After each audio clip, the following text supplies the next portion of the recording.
معیار چلا، جو انقلاب چلا، آ کر کے سب سے پہلے خود دربار یزید میں حسین ابن علی کے لال نے یزید کو مؤذن کو اذان دینے کا حکم دے کر کے خود یزید کے ذریعے سے یہ اعلان کرا دیا، اے حسین تم جیت گئے، کیونکہ یہ صدائے اذان تمہاری جیب ہے، ہم ہار گئے کیونکہ ہم اپنے باپ کا وعدہ نہ پورا کر سکے۔ صلوات بر محمد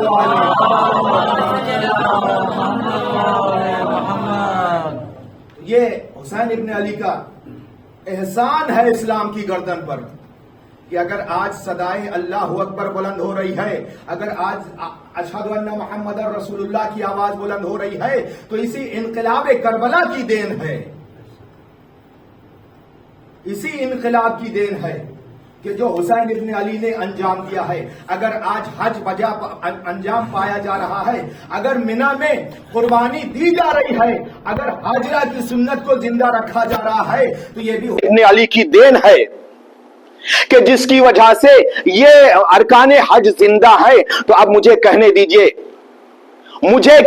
دیجئے کہ حسین ابن علی کا احسان صرف امت پیغمبر پر ہی نہیں ہے بلکہ سنت ابراہیمی پر بھی ہے، سنت ہاجرہ پر بھی ہے، اور صرف سنت ہاجرہ ہی نہیں، اگر یوسف کے حسن کا تذکرہ ہو رہا ہے تو یہ بھی حسین کی دین ہے، اگر موسیٰ کی کلیمی کا تذکرہ ہو رہا ہے تو یہ بھی حسین کا احسان ہے، اگر عیسیٰ کا تذکرہ ہو رہا ہے تو یہ بھی حسین کا کرم ہے۔ یہ اسی مجلسوں کی دین ہے کہ جہاں انبیاء کے تذکرے ہو رہے ہیں، جہاں انبیاء کے صفات بیان ہو رہے ہیں۔ تو اب حسین کا تذکرہ احسان صرف دین محمد پر ہی نہیں ہے بلکہ دین آدم پر بھی ہے، نوح کے دین کے اوپر بھی ہے، ابراہیم کے دین کے اوپر بھی ہے، اسماعیل کے دین کے اوپر بھی ہے، موسیٰ کے دین کے اوپر بھی ہے، عیسیٰ کے دین کے اوپر بھی ہے۔ اب یہ مسلمان ہے چاہے حسین کا احسان مانے یا نہ مانے، لیکن آدم مانتے ہیں، نوح مانتے ہیں، ابراہیم مانتے ہیں، اسماعیل مانتے ہیں۔ صلوات بر محمد وآل محمد۔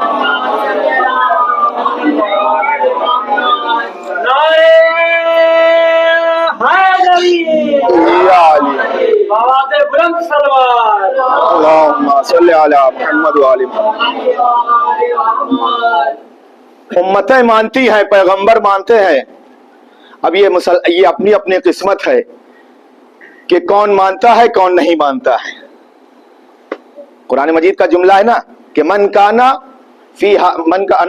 ومن کانا اعمی فی ھذا اعمی فی الاخرہ، جو اس دنیا میں اندھا وہ آخرت میں بھی اندھا ہی رہے گا۔ انصاف سے بتائیے، اگر اکثر ہوتا ہے نا، اکثر اوقات یہ ہوتا ہے کہ چلتے چلتے راستے میں کوئی ٹکرا گیا، آدمی غصے میں ہوتا ہے تو پلٹ کے کہتا ہے ہم اندھے ہو کیا دکھ نہیں رہا ہے، کہتے ہیں نا۔ لیکن جب پلٹ کے آدمی مڑے اور جو شخص ٹکرایا ہو واقعاً وہ نابینا ہو تو کیا اسے کوئی کہے گا ہم اندھے ہو کیا؟ نہیں کہتا نا، کیونکہ معلوم ہے کہ اس بیچارے کو دکھ ہی نہیں رہا ہے تو اسے نہیں کہتا۔ تو یہ ہم لوگ ہیں کہ جب کسی کی مذمت کرتے ہیں تو جو کام اسے دیا گیا ہے جب اس کو انجام نہیں دیتا ہے تو مذمت کرتے ہیں۔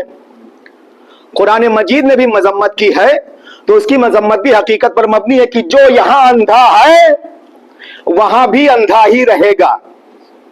اس کا مطلب یہ ہے کہ کسی نابینا کی مذمت نہیں کی جاتی، کسی بہرے کی مذمت نہیں کی جاتی کہ کیوں نہیں سن رہے ہو، جس کے منہ میں زبان نہ ہو اس سے نہیں کہا جاتا میں کیوں نہیں بول رہے ہو، کیونکہ ہے ہی نہیں زبان تو بولے گا کیسے۔ مذمت ان کی جاتی ہے جن کو خدا نے کان بھی دیا ہے، سالم ہے، آنکھیں بھی سالم ہے، زبان بھی سالم ہے، ہاتھ بھی سالم ہے، پیر بھی سالم ہے، اس کے باوجود بھی گونگے بھی ہیں، اندھے بھی ہیں، بہرے بھی ہیں، لنگڑے بھی ہیں۔ اس کا مطلب یہ ہے کہ خدا نے تمہیں یہ جو نعمتیں دی ہیں ان نعمتوں کو استعمال نہیں کر رہے ہو، یا وہاں استعمال نہیں کر رہے ہو جہاں خدا چاہتا ہے۔ جس کام کے لیے خدا نے نعمتیں دی ہیں جب اس کام کو انجام نہیں دے رہے ہو تو اس کا مطلب یہ ہے کہ نعمت دینے کا کوئی فائدہ نہیں ہے۔ یا جس کام کے لیے خدا نے دیا ہے اگر وہاں استعمال نہیں کر رہے دوسری جگہ استعمال کر رہے ہو تو اس کو کہتے ہیں انگریزی میں کہا مس یوز کر رہے ہیں آپ. جس کام کے لیے آنکھیں دی ہے وہ اب محرم کا مہینہ آتا ہے. ایک صلوات بھیج دے بر محمد والے.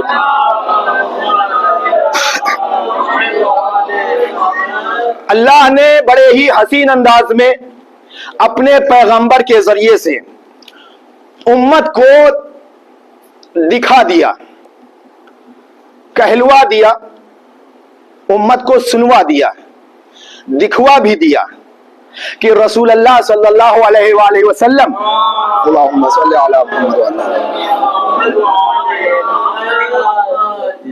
رسول اکرم نے اس آیہ مبارکہ کے ذیل میں کہ لا اسألکم علیہ اجرا الا المودۃ فی القربى کہ اے امتیوں, اے میری محبت کا دعویٰ کرنے والوں, میں تم سے اجر رسالت میں صرف اور صرف یہ چاہتا ہوں کہ میرے اہل بیت سے محبت کرو. اس کے علاوہ ہمیں کچھ نہیں چاہیے اجر رسالت تمہارا. اگر واقعا اجر رسالت دینا ہے تو میرے اہل بیت سے محبت کرو, یہ اللہ نے کہا. لا اسألکم علیہ اجرا الا المودۃ فی القربى, یہ کون کہہ رہا ہے؟ خدا کہہ رہا ہے. پیغمبر اکرم نے آ کر کے اعلان کرنا شروع کیا, علی منی وانا منہ, علی باب العلم, الشجاع سب سے بڑا شجاع, سب سے بڑا بہادر, سب سے بڑا عالم علی. کہا فاطمہ تو بذات منی, فاطمہ میرا ٹکڑا ہے. من آزاہا فقط آزانی, جس نے اسے اذیت دی اس نے مجھے اذیت دی. الحسن والحسین سیدہ شباب اہل جنہ, حسن اور حسین جنت کے جوانوں کے سردار ہیں. حسین منی وانا منہ, حسین مجھ سے ہے اور میں حسین سے ہوں. الحسن منی وانا منہ, حسن مجھ سے ہے اور میں حسن سے ہوں. رسول اللہ نے اللہ کے حکم کی بنیاد کے اوپر دنیا والوں کو بتایا بھی, دکھایا بھی کہ اہل بیت کا مرتبہ کیا ہے, اہل بیت کا مرتبہ کیا ہے, مقام کیا ہے. اور اس سے بھی بڑی حیرت کی بات تو تب ہو جاتی ہے جب امام حسن علیہ السلام کو یا امام حسین علیہ السلام کو غالباً چلتے ہوئے جب ابو ہریرہ جیسی شخصیت دیکھتی ہے تو دوڑنے کے بعد پاؤں چومنے لگتی ہے. یہ کیا کر رہے ہو, یہ کیا کر رہے ہو؟ خاک اٹھا کے آنکھوں سے لگانے لگتے ہیں, پیروں کی خاک اٹھا کر کے. یہ کیوں؟ کہا میں نے رسول اللہ کو دیکھا ہے کس طرح سے حسن سے محبت کرتے ہیں, میں نے رسول اللہ کو دیکھا ہے کیسے حسین سے محبت کرتے ہیں. تو رسول اللہ نے ہر اعتبار سے امت کو دکھا دیا کہ میرے اہل بیت کتنے عزیز ہیں, اللہ کو کتنے پیارے ہیں. میں نے کہا نا, کسی اندھے کو اندھا نہیں کہا جاتا ہے. آنکھ ہو نہ دیکھ رہا ہو تب اندھا ہوتا ہے. کان جس کے نہ ہو اسے بہرا نہیں کہا جاتا. کان صحیح ہو نہ سن رہا ہو تو بہرا ہوتا ہے. زبان کا استعمال کرنے والے کو اگر غلط راستے میں استعمال کر رہا ہے تب اسے احمق کہا جاتا ہے. اب دیکھیں, جیسے ہی ماہ محرم آیا, رسول اللہ کی سیرت اپنی جگہ پہ, سورت اپنی جگہ پہ, سنت اپنی جگہ پہ, ہر اعتبار سے اپنے اہل بیت کو دنیا والوں کو پہچنوایا اور تاکید سے پہچنوایا. لیکن جیسے ہی مجلس کا فرش بچھتا ہے, محرم کا مہینہ آتا ہے, رسم اعضاء شروع ہوتی ہے, فوراً یہ کرنا بدعت ہے, وہ کرنا بدعت ہے, وہ کرنا بدعت ہے, یہاں جانا بدعت ہے, یہ اٹھانا بدعت ہے, یہ دیکھنا بدعت ہے. عجیب مصیبت ہے. تعزیہ اٹھانا بدعت ہے, علم اٹھانا بدعت ہے. مومنوں نے بھی کہا ٹھیک ہے. کہا صرف بدعت ہی نہیں ہے بلکہ اتنا بڑا بدعت ہے کہ اگر دیکھ لو گے تو نکاح بھی ٹوٹ جائے گا. کہا اچھا ٹھیک ہے, تو ٹھیک ہے چلو ہم تعزیوں کو عزاخانوں سے باہر لاتے ہیں. کہا اب تو دیکھو گے. کہا نہیں, اپنے دروازوں کو بند کر کے گھر میں بیٹھ جائیں گے لیکن دیکھیں گے نہیں. علم کو اٹھایا, بلند کر دیا. کہا اب تو دیکھو گے, یا تو علم دیکھو یا اپنا نکاح بچا لو, یا علم دیکھو یا اپنا نکاح بچا لو. اب اپنے گھر میں بیٹھ گئے. مسلمان مومنوں نے کیا کہا, کل تک کا علم مثلا 5 فٹ کا ہوا کرتا تھا, 20 فٹ کا علم کر دیا. کہا اب تو گھر کے اندر بھی دکھائی دے گا. کا یہ دروازہ بند نہیں کر رہے ہیں بلکہ اپنے کو تاریکی میں بند کر رہے ہیں، کیونکہ حسین جہاں ہوتا ہے وہاں نور ہوتا ہے، اندھیرا نہیں ہوتا۔ وہ چاہے قسمت ہو یا نسل ہو، جہاں بھی ہو جانا ہوتا ہے۔ صلوات بر محمد والے۔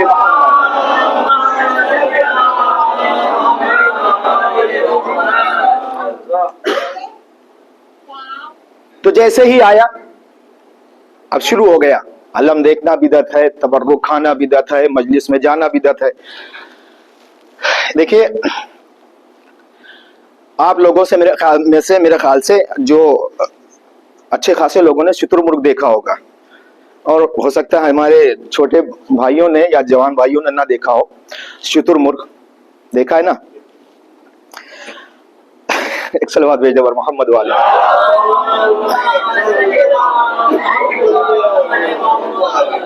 یہ شتر مرغ یہ ایک فارسی لفظ ہے، فارسی کا لفظ ہے۔ شتر یعنی اونٹ، مرغ یعنی پرندہ۔ اب جس نے بھی نام رکھا ہے اللہ بہتر جانے وہ کون سی ترکیب لے کے آیا ہے، کیسے نام رکھا ہے اس پرندے کا۔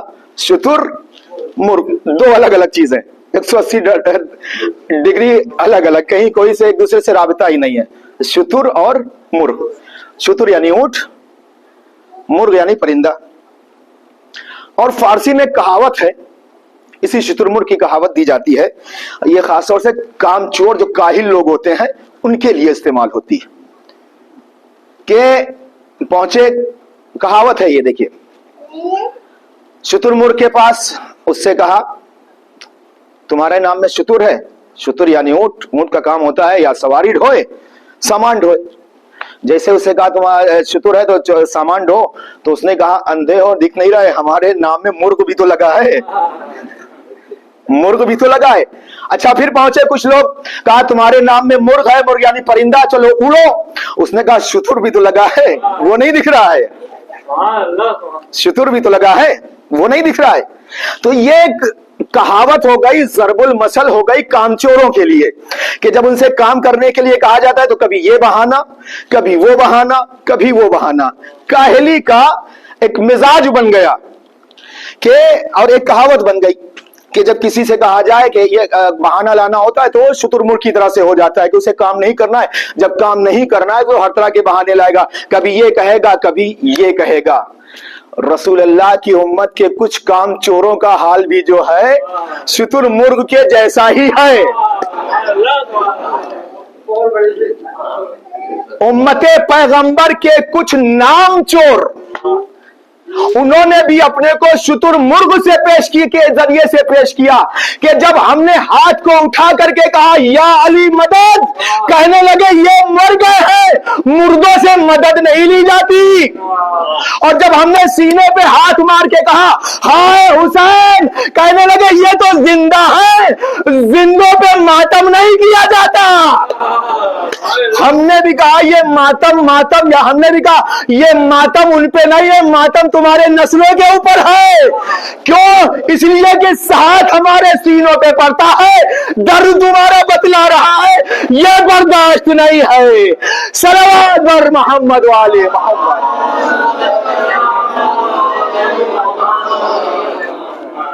تو جس چیز کو جس کام کے لیے بنایا گیا اگر اس میں استعمال نہ ہو تو عبث ہے۔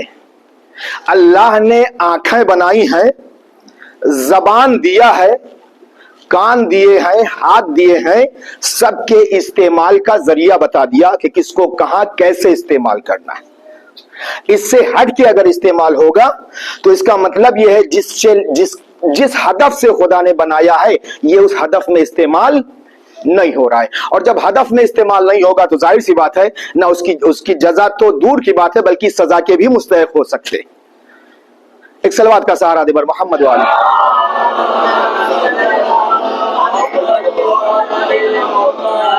ایک اور صلوات بھیج دے بر محمد والی۔